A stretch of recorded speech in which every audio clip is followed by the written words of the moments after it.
Hello, welcome to the Grow Your Wealthy Mindset podcast, where it is all about helping amazing physicians just like you create a wealthy life free from burnout and with the financial security to practice medicine on your own terms. I'm your host, Dr. Elisa Zhang.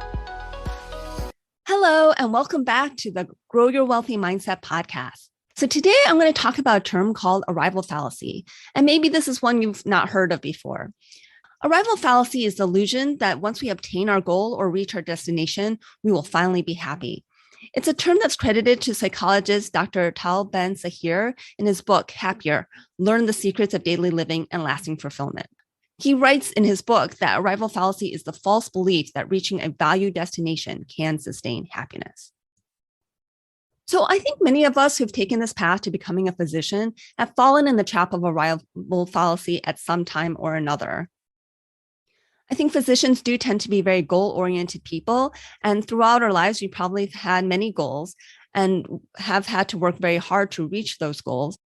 And what pushes us and drives us to continue forward and doing all the work to achieve those goals is the idea that we will be happier or have some kind of satisfaction when we actually get to that goal. I think even with the process of applying for medical school, which is, very competitive, we may feel anxious and nervous and, might not be sure if we're going to get in or not. So we kind of have this feeling that life will be great when we actually get into medical school, that we'll actually be on our journey to becoming a physician.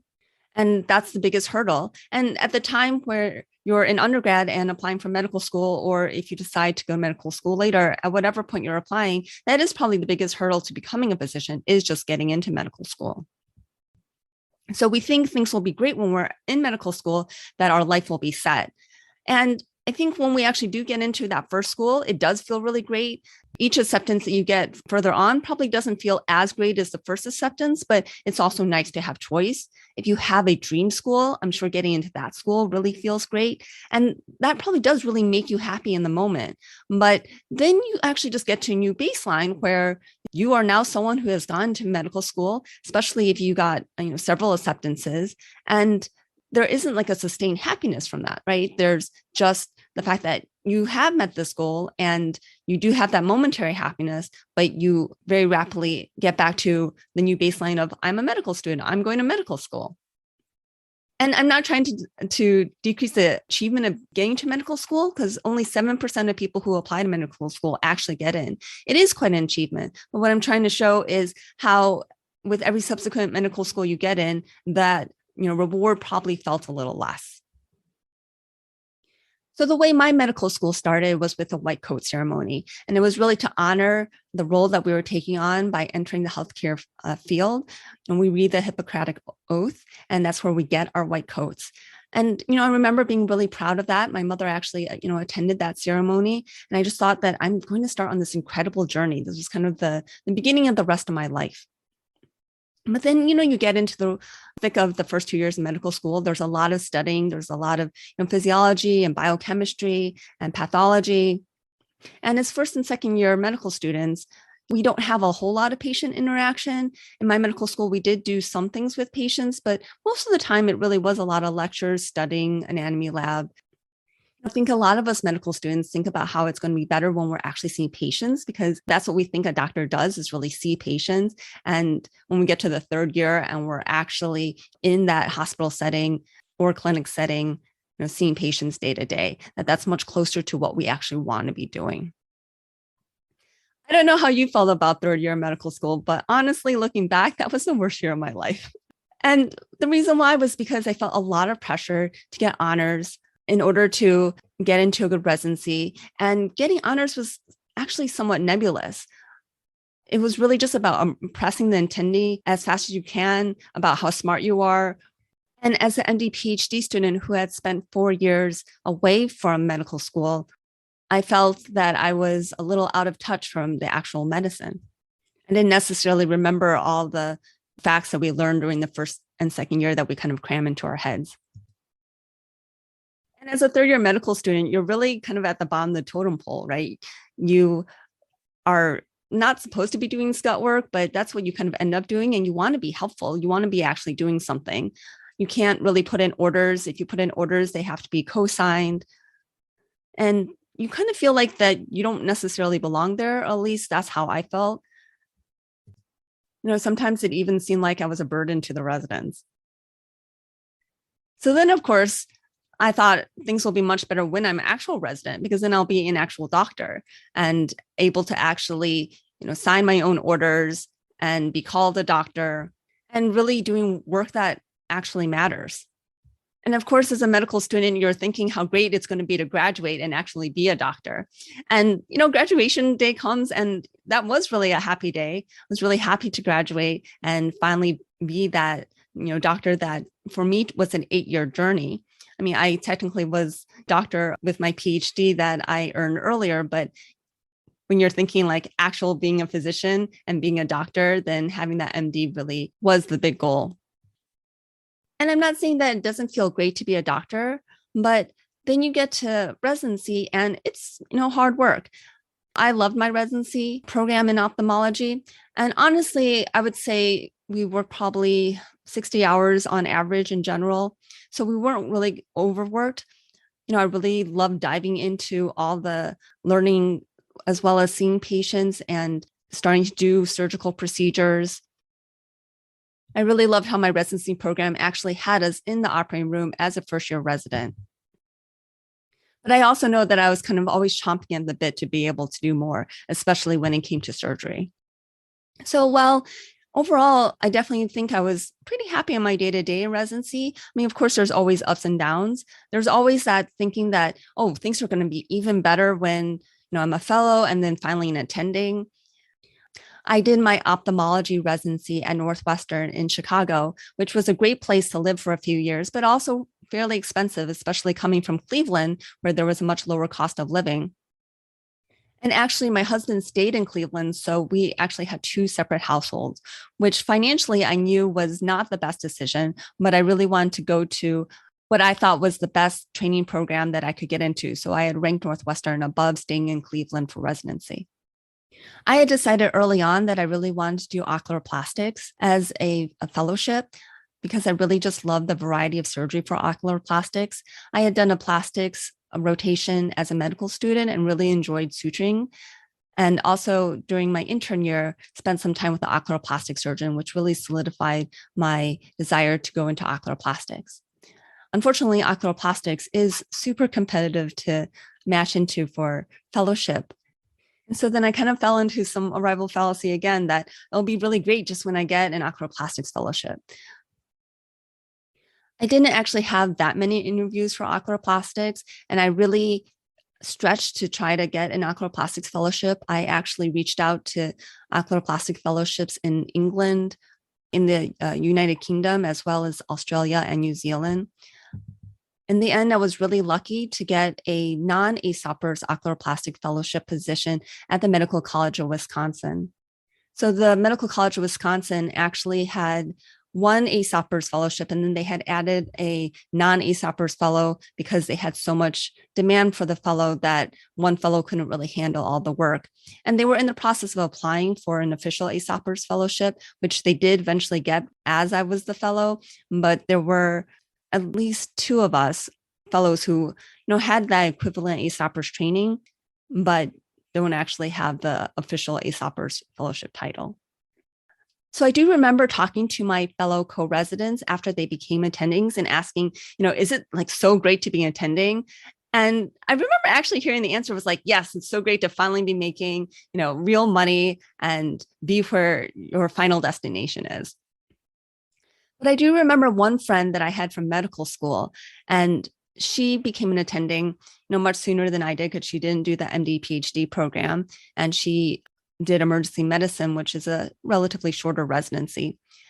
And she loved residency. She had a great time during residency, but actually she was not happy as an attending, which to me was really worrisome because I thought, wow, if you love residency where, we work so hard, how can you not love being an attending? How can you not love doing what you are doing as a resident, but, having full autonomy and having attending level pay? How could it be so different?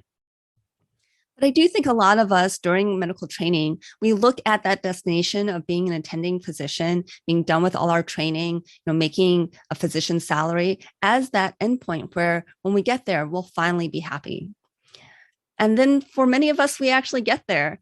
And we may actually be happy for a while. We may be happy, when we get those first paychecks and it's so much bigger. At least the statistics in ophthalmology state that more than 50% of people leave their first job within 3 years. And I was one of those people. So I stayed at my first job for just under 3 years. And what I realized, of course, is that there are many different work situations. And that should have been obvious, right? I had decided that I wanted to go to a private practice after all my medical training and that I didn't want to stay in academics. So I knew that there was at least, two different work styles, right? Academic medicine and a big hospital system where you're doing research, teaching residents, but in a big hospital system with a lot of kind of bureaucracy, and a private practice situation where there may not be as much teaching availability, but you might have like better staffing and better income. You have the potential to be partner and be involved in the business and have a lot more autonomy with your schedule. But of course, depending on where you end up practicing, there can be a lot of ups and a lot of downs. There can be office politics. There can be issues with actually getting partnership, or even once you get partnership, there may be issues with your partners and how things are actually run. You may find that you don't actually have the flexibility that you thought you were going to have.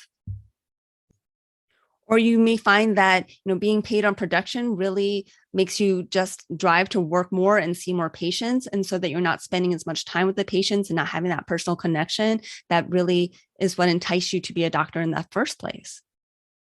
So what I just want to get at is that, at some point, probably a lot of us thought, oh, once we're attending, we're going to be happy. And now we've learned that over 40% of physicians, have burnout. And if you have burnout, you're probably not really thinking that you're happy all the time. And it's possible that as an attending, you also fall into arrival fallacy, thinking, well, things will be better when I get, specific promotion or certain number of papers published, that I'll have more stability at that point. Or things will be better when I finally get married and have a spouse and have children. And that's what I really want now. I want to devote some more time to my family life.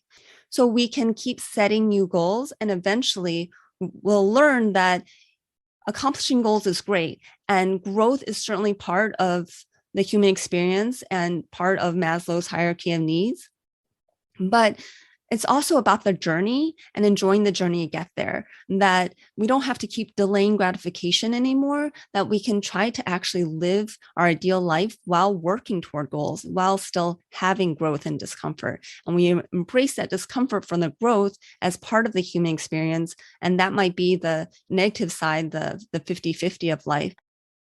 So I will say the final arrival fallacy I kind of fell in is that I will finally be happy when I reach full financial independence, and then I can do whatever I want. I can practice medicine if I want, or not practice medicine. I can just travel the world. Like once I'm financially independent, then I can do anything.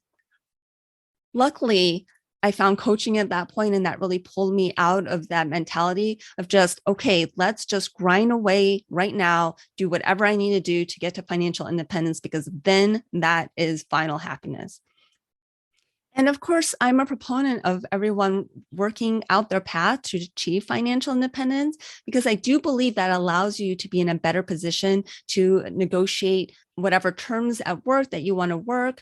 You want to cut back at work, you can. If you just want to do specific procedures or not do specific procedures, you can pick and choose a lot more when you're not worried about the RVUs or the collections. But I don't want you to think that you've got to get to financial independence to actually be happy. I want you to be able to enjoy that journey along the way. And I personally have really kind of looked at my journey and what I really want for my ideal life. And I've been working to kind of create that ideal life, which for me meant going part-time so that I could spend my time on other things like recording this podcast. And while, of course, going part-time means potentially less income to invest more to get to the financial independence faster, I'm still going to get there. I still have my plan, but I'm going to enjoy that journey and not just wait for that financial independence to kind of do all the things that I want to do. I'm going to schedule some of those things I want to do now. And by working part-time, I can actually make that happen for me. Of course, depending on where you are now, you may not be able to go to part-time just quite yet, but you can start to look at what is your trajectory? What are your goals? What do you want to incorporate more in your life now? And how much money you need to actually meet those goals. You may find that you're spending your money on things that are not actually part of your values. A car is a good example. So if you love cars and you really, have a car that, is your dream car and you want to get that car, then that might be a place that you want to actually spend the money. But if you're like me, I just want a car that's reliable, that's going to get me from point A to point B in relative comfort. So when I first started car shopping, when I needed a car as an attending, I did go and test drive Audis and Mercedes-Benz. But in the end, I actually ended up with a Honda Civic. I went ahead and bought kind of a higher end Honda Civic that has leather seats so that it has a seat warmer because I really wanted that. It has power windows and all those kind of nice amenities. But I just couldn't justify to myself the difference in how much the cost would be to have a Audi, which, definitely was a nicer car. I mean, there were definitely features of it that, I sort of liked, but I also knew that I would just grow into those features and then kind of always want those features if I had it, but I wouldn't necessarily miss those features by not having it. But I definitely would miss the amount of money I'd be paying for that Audi car, because it's not even just the cost of the car, right? It's also the increased cost for the premium gas and also the increased cost for the maintenance. And so I want to encourage you to also make decisions like that. Think about when you want a car, what do you want it for? And you might also want to think about your family's needs. Do you want to be able to drive your family in it easily? Do you have young children? Is the car you're driving going to be able to fit the car seats for all the children? How easy or difficult is it to take out those car seats? If your priority is your family, then you need to think about your family and transporting your family when you're thinking about the car you're going to buy. Again, arrival fallacy is when you keep thinking that you need to get to some kind of accomplishment or achievement, and that's what's going to bring you lasting happiness. And just understand that when you do get to that accomplishment or that achievement, that it will probably bring you some happiness, but eventually you're just going to be at your new baseline. You really want to work on enjoying the journey of life. And so if you're finding that you don't have happiness now or enough happiness, then how can you bring more happiness to your day-to-day? And that typically goes with living a life that's more in line with your values. So I hope you enjoyed this episode. And if you did, please subscribe and spread the word. Let your friends know about this podcast and have them subscribe. I love bringing this material to you, and we'll continue to do so. Thank you. If you enjoyed this episode, please subscribe and let me know by leaving a review. It really helps get the word out. And now the disclaimer. I am not a certified financial professional, and this show is really just for your education as well as your entertainment. I'm also a physician, but I'm probably not your physician. So if you need any medical advice, please consult your own physician. Thank you.